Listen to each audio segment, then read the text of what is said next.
Bookcase and Coffee presents Buzzing About Romance, a quick shot of romance. Welcome.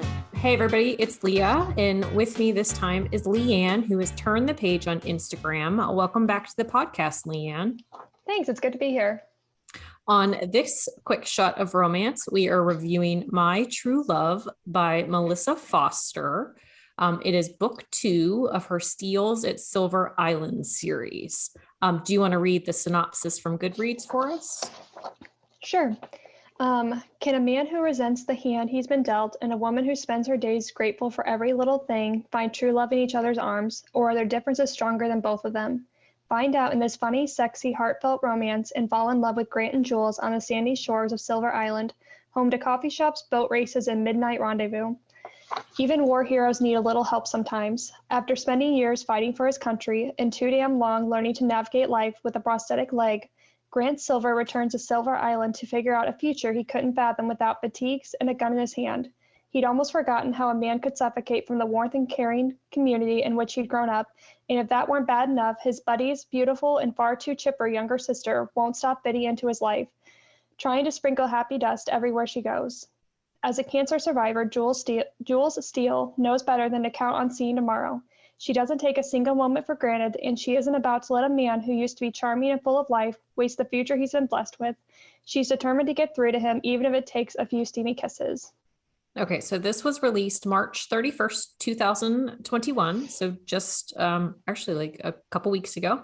The tropes are brother's best friend, wounded hero, grumpy sunshine, and the steam level of 4. Because this was a pretty steamy one. Yeah, I was really impressed. I haven't read her before, but I was. Oh, you haven't? So I really liked it. She is one of my go-to authors. She is wordy, and it's a long, like I think her shortest are like, if not novella wise, but like her shortest are, I think 350. I don't think she writes anything below like 350 pages, but I've liked every book of hers that I've read. It's always a good one. Yeah. But this series is actually one of my favorites.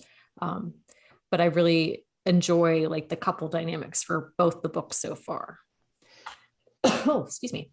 So let's talk a little bit about Jules' happiness. So like it said, she is a childhood cancer survivor. She sees the positive in everything around her. She's like optimistic about everything in her life. I thought like her character, I love that because she wasn't obnoxiously positive. Like she saw the good, but she really tried to bring that out in everybody and like show people that she interacted with good things. Like she didn't force her happiness on anybody, but she tried to really coax the happiness out of them. Yeah, I agree. I was kind of worried that like when they started describing her personality as being this upbeat, sunshiny person, she was going to be this over the top kind of like fluffy character, but she was really down to earth and just like, you're alive, you're here, like you get to live this life, do it. And it was not like in a pushy way. She was just like, why can't you see the happiness? Like, you have the choice to be happy and live your life. And I really appreciate that. And I really like too, like she was very down to earth. Like she's very smart, very down to earth. Like she's not like airheaded or any like flighty in any sense. Like she's very grounded in her realistic like expectations of living life to the fullest, which I really enjoyed. Yeah. So let's talk a little about Gramp and his grumpiness. So he has been dealt a crap hand. He was in the military. He was injured. He ended up losing his leg and had a lot of hearing damage, which, excuse me, they talk about that a little bit more, but I don't want to spoil that little section. And so like rightfully, he has that like rightfulness to be grumpy and be damaged and be kind of frustrated with like the hand he is dealt and with the direction his life has been taken. Yeah, I agree. I think he got dealt a harder hand than most people that come from the military, but he did come back though. And that's what Jules tries to tell him. But I think he also like, I really like how she addressed like PTSD with him, like being a survivor and coming back and dealing with like, you know, having a prosthetic leg and kind of having that like baggage on his like emotional side and how Jules kind of helps him through that. But yeah, he's really grumpy. Like he is. and he lives in his own little shack. Like He does. Well, and that shack has been like his safe haven since he was little, because like his parents went through a separation, and they continue to live apart. And so when all of that was happening, like that shack cabin type of thing is where he ran to. And that was his happy place, even as a young child. So I think him coming back to that, it brings him the comfort that he needs when he doesn't feel comfort in anything else around him. Yeah, definitely. One thing I really liked about the way Foster wrote this book, though, too, was the fact that him losing his leg and having the what's it called? Prosthesis?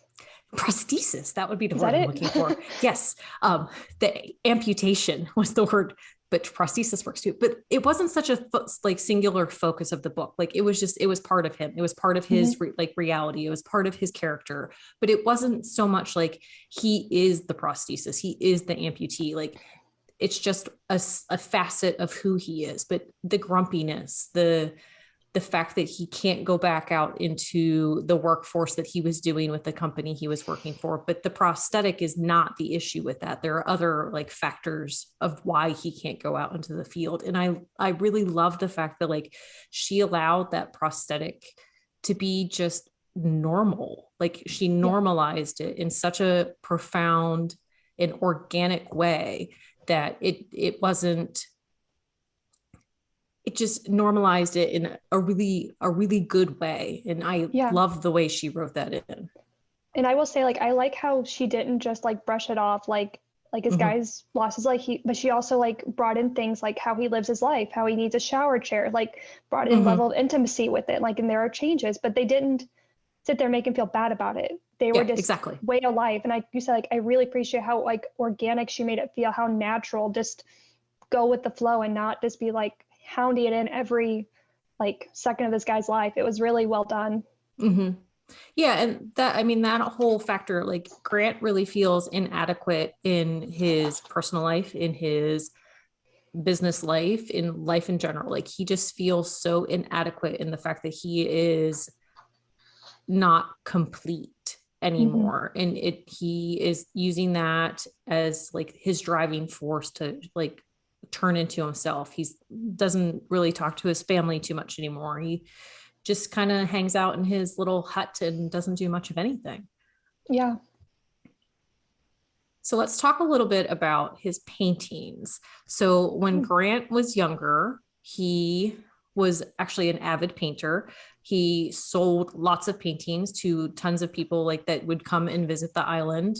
And so Jules, ironically, had a couple paintings hanging up in her house that she had always loved, but she never knew that Grant had painted them. And so when they like talked about it and she found this out, like she had always wanted to encourage him to paint again because she felt that would be a big thing for him. But when she found out like those paintings were his, like she encouraged it even more. Like she was his fairy who would drop things off at his cabin and hope that he would use them. Yeah, I love the paintings aspect, especially coming from like this rugged military guy that was like special forces painting.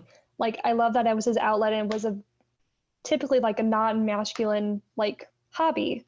So I really love that it was his release, and like how Jules, like I love the fairy thing, the little like how she used to bring him gifts. It was melting my heart. Well, and that was kind of a theme throughout too, because like when after the Halloween party, she's a zombie, like a zombie fairy, and he calls her Pixie, and then he paints this lantern with her, like with a fairy on it. And I guess I was looking back through the book today just to try and refresh my memory on a couple of things, and like her ears are a little bit more pointy than like than other people. So like he paints her as this fairy on the lantern, and like he gives her like her ears, which are similar to fairy ears.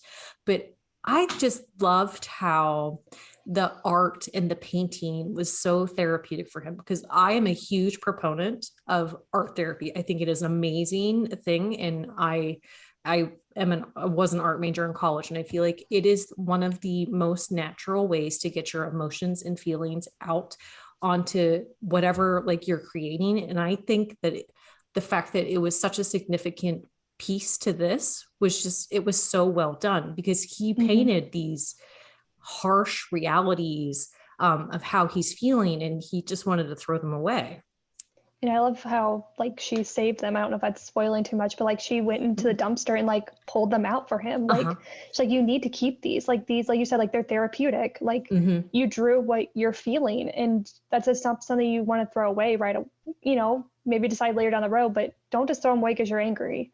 And I think she put them in her office, I think at work, like to keep them, and just really like, I thought it was really well done with that too. Like tying like everything in with the paintings, like throughout with like, I thought it was really well done. Yeah. And it was a common like theme throughout it, because they talked about like him painting at the beginning and how he doesn't do that anymore, and how he doesn't feel connected to anything in the island anymore. And then she drops off the painting stuff, and he doesn't want it. He wants to just push it out because he doesn't want to do anything. He just wants to leave again. He doesn't want to stay on Steel Island. He doesn't want to deal with anybody. He doesn't want to deal with his family, which is another whole thing, because he has this blow up with his family. I don't want to spoil anything with that and like the situation of that, but like even that, like he has this guilt and this fear and this like these feelings because of the situation with his parents, and neither he or any of his siblings have ever spoken to his parents about why they live the way they do. Yeah, and I like how like the paintings again will, I don't want to spoil it, but like tie back again in the like toward the end with his family, and like yes, because there's something that happens that like with one of his parents that like he never knew about, but then so it's one of those things where but then there's also questions about certain things with the parent also, and it really brings all of those feelings to the forefront. And I love too that when they had their dark moment, it wasn't a breakup. It wasn't a couple days. It was like a few hours. It might have been like an evening where it was just, they took some time to contemplate like what the next step was. And I like that. Like sometimes I like those separations, and I think those separations are good and those separations are needed. But I think with these two, there was so much push and pull at the beginning, in the fact that like Jules was really bringing Grant out of his shell and really like making him feel whole again on his own. Like she wasn't needed to make him whole, but she was showing him like he is truly whole.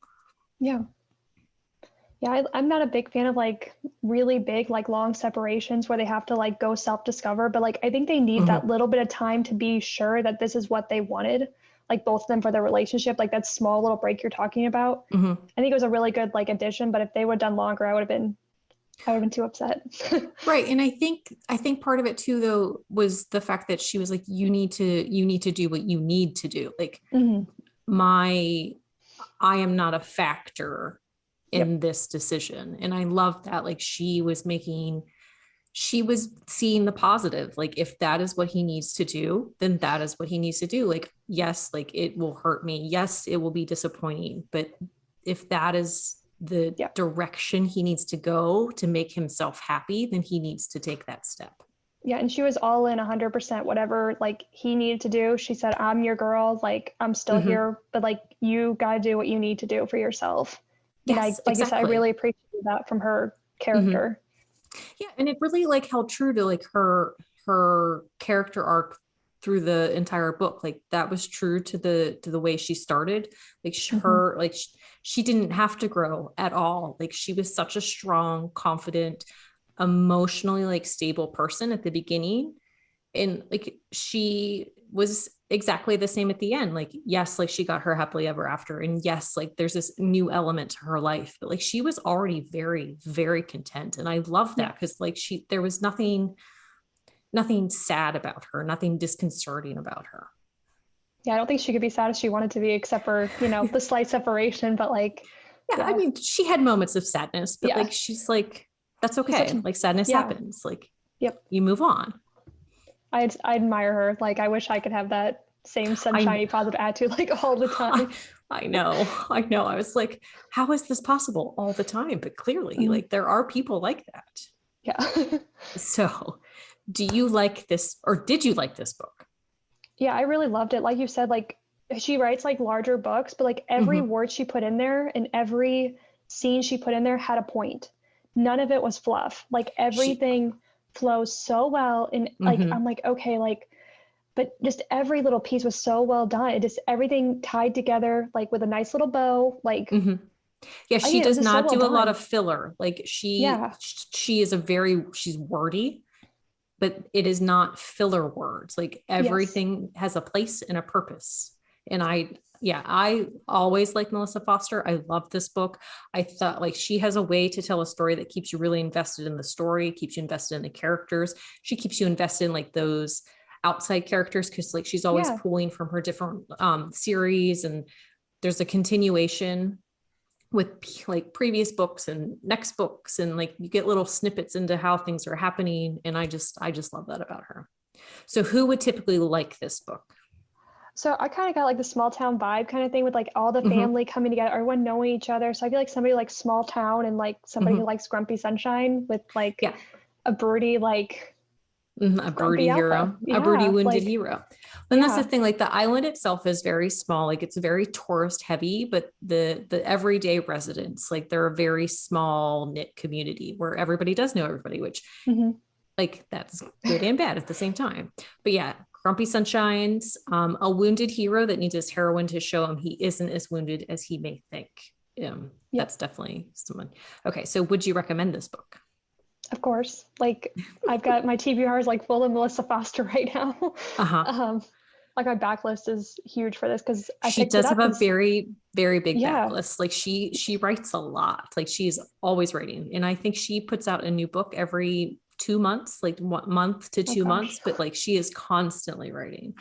But they're good though too. It's not just like she's writing filler books. Like they are like I've got another one started that's coming out next month in May.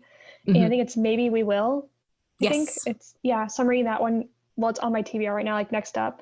And I'm like, but every book she's written that I've like heard about or like read reviews on, it's like, it's worth it. It's not just trying to mass produce books. These stories have heart and soul and give you all the raw feelings. Like, right. So, well, and she has this formula where she writes, like you kind of like the formula itself, you know what to expect, but every story is different. Like every story is different. Every character is different. Like each character has their own personality. It's like, and like, even from one family to the next, like I don't feel like there's repeating like characteristic traits or things like that, but like every character is their own person. I don't know how she is still making characters that like are so different, but she has the knack. I mean, she's been doing it for a long time, so it works for her.